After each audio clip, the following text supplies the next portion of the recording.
Sri Kuberan TV நேயர்களுக்கு அடியேன் உங்கள் சிவயோகி சிவசக்திமான் சுவாமிகள் வணக்கத்தை தெரிவித்துக் கொள்கிறேன். எப்பயுமே ராகு கேது எந்தெந்த இடத்துல வந்து அமர்ந்திருக்காங்க, அதனால் ஏற்படுகிற பொது பலன் என்னன்றது நம்ம முதல்ல பார்த்தாகணும். அந்த பொது பலனை முதல்ல சொல்லிவிட்டு அதுக்கப்புறம் 12 ராசிக்குள்ள நற்பலன் சொல்ல போகிறேன். அதுக்கு முன்னாடி இப்போ என்னுடைய குருநாதர் நான் வணக்கம்.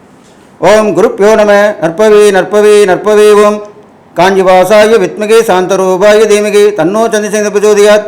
என்னோட ஆத்மா மகாகாளி வணக்கம். ஓம் காளிகாசாய வித்மகே மசான வாசின தீமகே தன்னோ அகோர பிரச்சோதயாத். என்னோட உபாசன மகாவாராகி வணக்கம். ஓம் மகிஷத் வஜாய வித்மகே சண்டகஸ்தாய தீமகே தன்னோ வாராகி பிரச்சோதயாத். பொது பலன் பார்க்கும்பொழுது ராகு பகவான் இது நாள் வரைக்கும் மீனராசியில் இருந்தார். இப்பொழுது வருகிற 18/5/2025 அன்று தான் திருக்கணித பிரகாரம் ராகுகேது பயிற்சி ஆகுது. அப்போது ராகு பகவான் மீனராசியிலிருந்து கும்பராசிக்கு பயிற்சி ஆகிறார். அதே போன்று இது நாள் வரைக்கும் கன்னிராசியில் இருந்து வந்த கேது பகவான் சிம்ம ராசிக்கு பயிற்சி ஆகிறார். அப்போது இதனால் என்னென்ன பலன்கள் ஏற்பட போகிறது தான் பார்க்க போகிறோம். இப்போ பொது பலன் பார்க்கும்போது ராகு வந்து கும்பராசி என்று சொல்லக்கூடிய சனியின் வீட்டிலே, அது பகை வீடு தான். சனி வந்து தந்தை வழி உறவாக சொல்லப்படுகிறது. அந்த பகை வீட்டில் இருக்கும்போது என்னென்ன பலன்கள் ஏற்படும் என்றால், மறைமுக தொடர்புகள் எல்லோருக்கும் ஏற்படும். ஆண்கள் பெண்கள் இருவருக்குமே மறைமுக எதிர்ப்புகளும் ஏற்படும். எதிர்கள் தொல்லை சொல்கிறோம் இல்லையா, அதுவும் ஏற்படும். ஒரு நாட்டுக்கும் இன்னொரு நாட்டுக்கும் போர் மூலம் இப்போ கொஞ்சம் அடங்கியிருக்கு, இருந்தாலும் போர் மீண்டும் வருவதற்கான வாய்ப்புகள் உண்டு. ஏனென்றால் ராகுபவன் வந்து சனியோட வீட்டில் அமர்ந்தாலே அது கண்டிப்பாக செய்யும். இது இல்லாமல் தொடர்புகள் துண்டிக்கப்படும். ஒரு நாட்டிலேருந்து இன்னொரு நாட்டுக்கு தொடர்பு துண்டிக்கப்படும். பொருளாதார தடை ஏற்படும். ஏற்றுமதி இறக்குமதி வாணிகம் பாதிக்கப்படும். இதெல்லாம் கண்டிப்பாக நடக்க போகுது. ஏன்னா ராகு வந்து போக்குவரத்துகரம்னு சொல்லப்படுறாங்க. இது இல்லாமல் ராகு வந்து பிரம்மாண்டம்ன்று சொல்கிறாங்க. அப்போது ஏழ்மை நிலை உள்ளவங்களுக்கு பெரிய பணக்காரங்களும் சொல்லுவாங்க இல்லையா, ஒன்றுமே இல்லாமல் தான் இப்போ நான் பெரிய ஆளாயிட்டான், அப்படிலாம் நடக்கக்கூடிய விஷயமா இப்போ நடக்க போகுது. நல்லது நடக்க போகுது, கெட்டது நடக்க போகுது. இந்த ராகு பகவானால் ஏற்படக்கூடிய ஆபத்து விபத்துலேருந்து நீங்கள் தப்பிக்கிறதுக்கு தான் எச்சரிக்கை பதிவாக சொல்லியிருக்கேன். அப்போது ஆண்கள் பெண்கள் தொடர்பு ஏற்படக்கூடிய சொல்லியிருக்கும் பொழுது நீங்கள் கவனமாக இருக்க வேண்டும். பழகும்போது கவனமாக இருக்க வேண்டும். ஆண்களாக இருந்தாலும் பெண்கள் இருந்தாலும் அவர் ஒரு வேலையால் பார்க்க வேண்டும். தகாத உறவில் ஈடுபட வாய்ப்பு வந்தால் அதை விட்டு விலகி செல்ல வேண்டும். இல்லை என்றால் அவமானப்பட நேரிடும், சிறை செல்ல நேரிடும், உயிர் இழப்பும் ஏற்படக்கூடிய வாய்ப்புகளும் உருவாகிறது. இது இல்லாமல் ராகு பகவான் அந்த சனியோட வீட்டில் அமர்ந்திருப்பதனால் நீரில் தோன்றி காற்றில் பரவும் தொற்று, இப்போ கொரோனா வந்து போகுது இல்லையா, அது மாதிரி ஒரு தொற்று கிருமியால் கண்டிப்பாக ஏற்படக்கூடிய வாய்ப்பும் இருக்குது. அதற்கு மருந்து கண்டுபிடித்து பெரிய ஆபத்தும் வரக்கூடிய வாய்ப்பு இல்லை, அது சரி செய்யப்படும். அதே போன்று கேது பகவான் சிம்மராசிக்கு அமர்ந்திருக்கிறால் உலகத் தலைவர்கள், ஆன்மீக மதபோதர்கள் தலைவர்களுக்கு பாதிப்பு ஏற்படும், ஆபத்து விபத்து ஏற்படும். அதே போன்று அரசியல் தலைவர்களுக்கும் ஆபத்தும் விபத்தும் ஏற்படும். ஆன்மீக தலைவர்களுக்கும் ஆபத்தும் விபத்தும் ஏற்படும். ஆன்மீக தலைவர்கள் பார்த்திங்கனாக்கா நிறைய பேர் வந்து போலியாக உருவாக்கப்படுவார்கள். அவர்களும் சென்று மக்கள் ஏமாந்து விடுவார்கள். அது போன்று தான் விஷயம் நடக்க போகிறது. அப்போ கோர்ட்டு கேஸ்லாம் போகக்கூடிய அழக்கூடிய சூழ்நிலை வரும். அதனால் யாரையும் நம்பி ஏமாற வேண்டாம். நன்று யோசித்து நிதானித்து செயல்பட வேண்டும். இந்த காலகட்டத்திலே இந்த கேது பகவான் கெடுப்பார். அதனால் வந்து ரொம்ப ஜாக்கிரதையாக இருக்கணும். அப்போது இறை சிந்தனை வளர்த்துக்கணும். அடிக்கடி கோயிலுக்கு போயிட்டு வரணும். குலதெய்வ வழிபாடு பண்ணிக்கணும். இஷ்டதெய்வ வழிபாடு பண்ணணும். இப்படிலாம் பண்ணிட்டு வந்தீங்கன்னாக்கா இந்த ராகு கேதுக்கு பரிகாரம் சொல்ல போகிறேன். அந்த பரிகார மூலமாக நீங்கள் இறை வழிபாடு செஞ்சுக்கலாம். தான தர்மம் சொல்ல போகிறேன். அந்த தான தர்மம் செஞ்சுட்டு வரலாம். இதெல்லாம் பண்ணிட்டு வந்தீங்கன்னா இந்த ராகு கேது ஏற்பட கெடுபலங்கு குறைஞ்சி நற்பலன் தான் ஏற்படும். நற்பலன் பார்க்கும்பொழுது இவர்கள் இருவருமே இந்த ராசியில் அமர்ந்திருக்கும் பொழுது பகை வீடாக சொல்லப்படுகிறது. எனினும் இவர்கள் இருவருக்குமே 3 பார்வைகள் உண்டு. ராகு பகவானுக்கு உண்டு, கேது பகவானுக்கு உண்டு. 3, 7, 11 இந்த 3 பார்வைகள் உண்டு. அந்த பார்வைகள் பலன் சற்றே வித்தியாசப்படும். ஒவ்வொரு ராசிக்கும் ஏற்ப நல்ல பலன்களை கொடுக்கப் போகிறது. இப்பொழுது இந்த ராகு கேது பயிற்சி பலன்கள் பார்க்கலாம். இது பொது பலன்கள் சொல்லப்படுகிறது. இது கோச்சார பலன்கள் என்று தான் சொல்லப்படுகிறது. கோச்சார பலன்கள் என்று சொல்லும் பொழுது இது பொதுவாகத்தான் சொல்லப்படுகிறது. யாரையும் குறிப்பிட்டு சொல்லக்கூடிய விஷயமாக இருக்காது. அவர்கள் சுய ஜாதகப்படி பார்த்து கொள்வது மேலும் சிறந்ததாக சொல்லப்படுது. அவருடைய சுய ஜாதகப்படி ராகு கேது எங்கே இருக்கிறார்கள், அவர்களுக்கு இப்போது நடந்து கொடுக்கிற தசாபுக்தி என்னவாக இருக்கிறது, அதை வைத்து கூட பலன்கள் மாறுபடும். எனவே நீங்கள் இதை முழுவதும் நம்பிவிடாமல் நான் சொல்லுவதை கேட்டு இறைப்பரிகம் தானம் செய்து கொள்ள வேண்டும். அவர்கள் சுய ஜாதகத்தையும் பக்கத்தில் அருகாமையில் உள்ள உங்கள் ஜோதிடத்திலே பார்த்து கொள்ள வேண்டும். அடியேனும் பார்க்க விரும்பினால் கீழே இருக்கும் அந்த தொலைபேசியை நீங்கள் தொடர்பு கொண்டு பார்த்து தெரிந்து கொள்ளலாம்.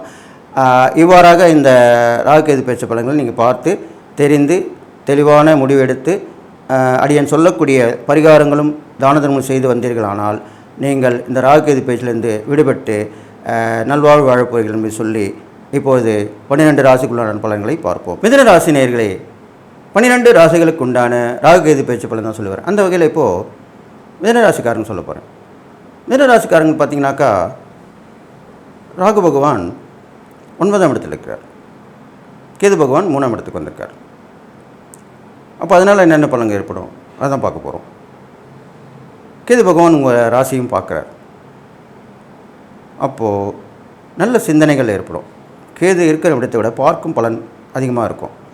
அப்போது நல்ல சிந்தனைகள், தெய்வ வழிபாடுகள், ஆன்மீக தொடர்பு, இது மாதிரிலாம் கண்டிப்பாக உங்களுக்கு மிதுன ராசிக்காரங்க ஏற்பட போகுது இந்த காலகட்டத்தில்.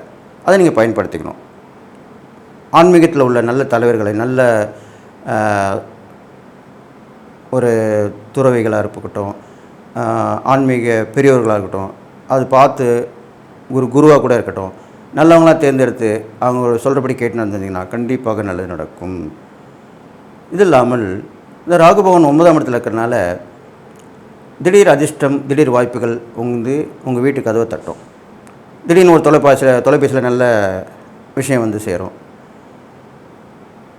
ஆசைப்பட்ட பொருட்கள் வீடு வந்து சேரும். நியாயமான ஆசைகள் நிறைவேற்றப்படும். பயணங்கள் தொடர்ந்தபடி இருக்கும். அது ஆன்மீக பயணங்களாக கூட அடிக்கடி நடக்கக்கூடிய விஷயமா இருக்கும். பெரியவருடைய ஆசீர்வாதம் கண்டிப்பாக கிடைக்கும். தந்தை வழியில் சிறு சிறு மனக்கசப்புகள், சிறு சிறு பிரச்சனைகள் வந்து போகும். அப்போ கொஞ்சம் கவனமாக இருக்கணும். உங்கள் தந்தை வழி உறவு, தந்தையும் சரி தந்தை வழி உறவுலையும் கொஞ்சம் கவனமாக இருக்கணும். அதிகமாக பேச்சுவார்த்தை வச்சுக்கூடாது, அளவோடு இருக்க வேண்டும். தந்தையாரின் உடல்நிலைகளுக்கும் நீங்கள் கவனமாக இருந்து பார்த்து சரி பண்ணிக்கொள்ள வேண்டும். அது ஆணாக இருந்தாலும் பெண்ணாக இருந்தாலும். இதில்லாமல் பிரார்த்தனைகள், வேண்டுதல்கள் வேண்டியிருப்பீங்க. அதை செய்யக்கூடிய நேரமாக இப்போ சொல்லப்பட்டிருக்கு. அதை நீங்கள் செஞ்சுட்டு வரலாம். இதெல்லாம் பண்ணிட்டு வந்தீங்கன்னாக்கா வெளியூர் பயணம் கண்டிப்பாக ஏற்படும்.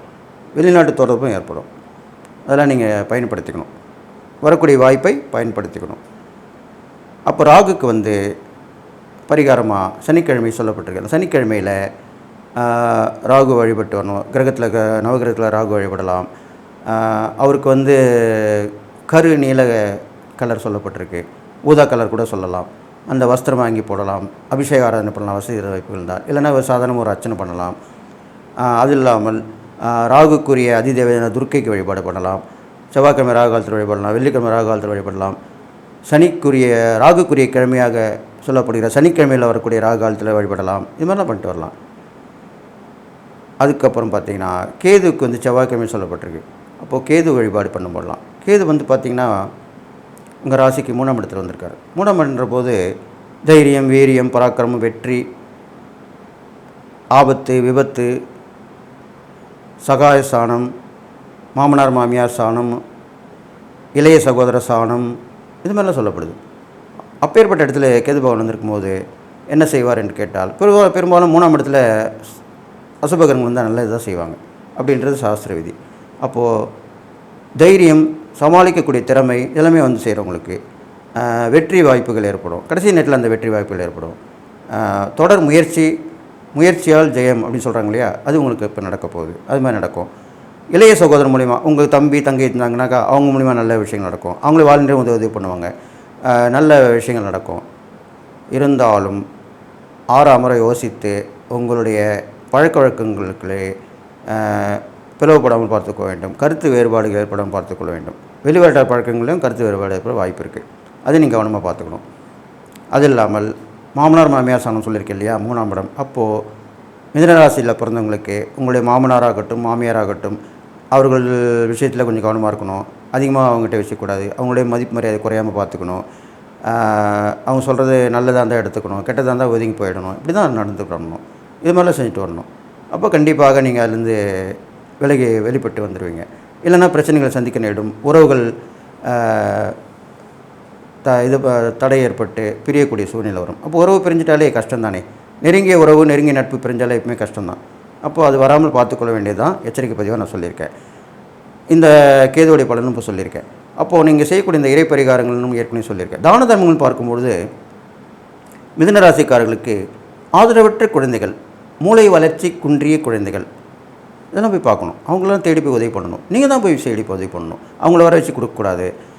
எப்பவுமே தான தர்மங்கள் நம்ம தேடி போய் தான் பண்ணுறது நல்லது. அதுலேயுமே மிதுனராசிக்காரங்க பார்த்திங்கனாக்கா இரட்டை குழந்தைகள், ட்வின்ஸ்னு சொல்லுவாங்க. அந்த இரட்டை குழந்தைகள் ஏழை எளியவர்களுக்கும் பிறந்திருக்கு. அவங்களுக்கு உதவி பண்ணணும். கஷ்டப்படுவாங்க. ஒரு குழந்தை பிறந்தாலே காப்பாற்ற கஷ்டப்படுவாங்க. அப்போது இரட்டை குழந்தைங்க வச்சு கஷ்டப்படுறதுனா எவ்வளோ பெரிய விஷயம். அப்போ அவங்களுக்கு நீங்கள் வெளியே சென்று உதவி பண்ணலாம். அவருடைய கல்வி, உணவு, உடுக்க உடை, இதுக்கெல்லாமே உதவி செஞ்சுட்டு வரலாம். இதெல்லாம் இந்த தான தர்மம் அடிக்கடி தொடர்ந்து பண்ணிட்டு வந்தீங்கன்னா இந்த ராகுகேது பயிற்சி ஏற்படும் கெடுபலன் கொஞ்சம் நற்பலன் தான் ஏற்பட போகுது. இது இல்லாமல் இந்த ராகுகேது பயிற்சி பொதுவாக சொல்லக்கூடிய வகையில் பார்த்தீங்கன்னாக்கா உங்களுக்கு கண்டிப்பாக நல்லது தான் நடக்க போகுது. திடீர் அதிர்ஷ்டங்கள், திடீர் வாய்ப்புகள், பயணங்கள் மூலிமா நல்ல விஷயங்கள் நடக்கிறது. தைரியத்தாலையும் துணிச்சலாலையும் நம்ம எடுக்கக்கூடிய முடிவால் நல்ல விஷயம் நடக்கும். இதெல்லாமே வந்து ப்ளஸ்ஸாக சொல்லப்பட்டிருக்கு. மைனஸ்ன்னு பார்த்தீங்கன்னாக்கா கொஞ்சம் எந்த ஒரு விஷயத்தில் வெளிவட்ட பழக்க வழக்கங்கள், நெருங்கிய உறவினர்கள், நெருங்கிய நட்பு மூலிமா கொஞ்சம் கவனமாக இருக்கணும். அது இல்லாமல் வந்து நம்மளுடைய மதிப்பு மரியாதை கெடாமல் பார்த்து கொள்ள வேண்டும். இதெல்லாமே பார்த்துக்கணும். அது அவமானக்கூடிய சூழ்நிலையும் வரக்கூடிய விஷயமாக சொல்லப்பட்டிருக்கு. இதெல்லாம் செஞ்சுட்டு வந்தீங்கன்னா கண்டிப்பாக இந்த ராகுகேது பயிற்சி உங்களுக்கு நல்லது நடக்கும். நான் சொன்னோட இந்த இறை பரிகாரங்கள் தானதனம் பண்ணிட்டு வாங்க. கண்டிப்பாக இந்த ராகுகேது பயிற்சியிலேருந்து வெளிப்பட்டு வந்துடுவீங்க. உங்களுக்கு என்னென்ன நடக்கும், எப்படி நடந்துக்கணும்னு சொல்லியிருக்கேன். அது நீங்கள் தெளிவாக நடந்துக்கணும். ஏற்கனவே நீங்கள் எந்த ஒரு விஷயம் திட்டம் போட்டு தான் வகுத்து செய்வீங்க. அந்த மாதிரி எதுவுமே யோசனை பண்ணி பொறுமையாக நிதானமாக திட்டம் போட்டு பண்ணிங்கன்னா மிதுனராசிக்காரங்களுக்கு கண்டிப்பாக நல்லதாக நடக்கும்னு சொல்லி, உங்களுக்கு எல்லா வகையிலுமே ஏற்றம் ஏற்பட போகுதுன்னு சொல்லி, எல்லா நலமும் பெற்று வாழ்வீங்கன்னு சொல்லி வாழ்த்தி விடைபெறுகிறேன். நன்றி, வணக்கம். ஸ்ரீ குபேரன் டிவியை பார்த்தமைக்கு நன்றிகள். மேலும் இது போன்ற தகவல்களை தெரிந்து கொள்ள ஸ்ரீ குபேரன் டிவியை சப்ஸ்கிரைப் செய்யுங்கள். மறக்காமல் பெல் ஐக்கானை கிளிக் செய்யுங்கள்.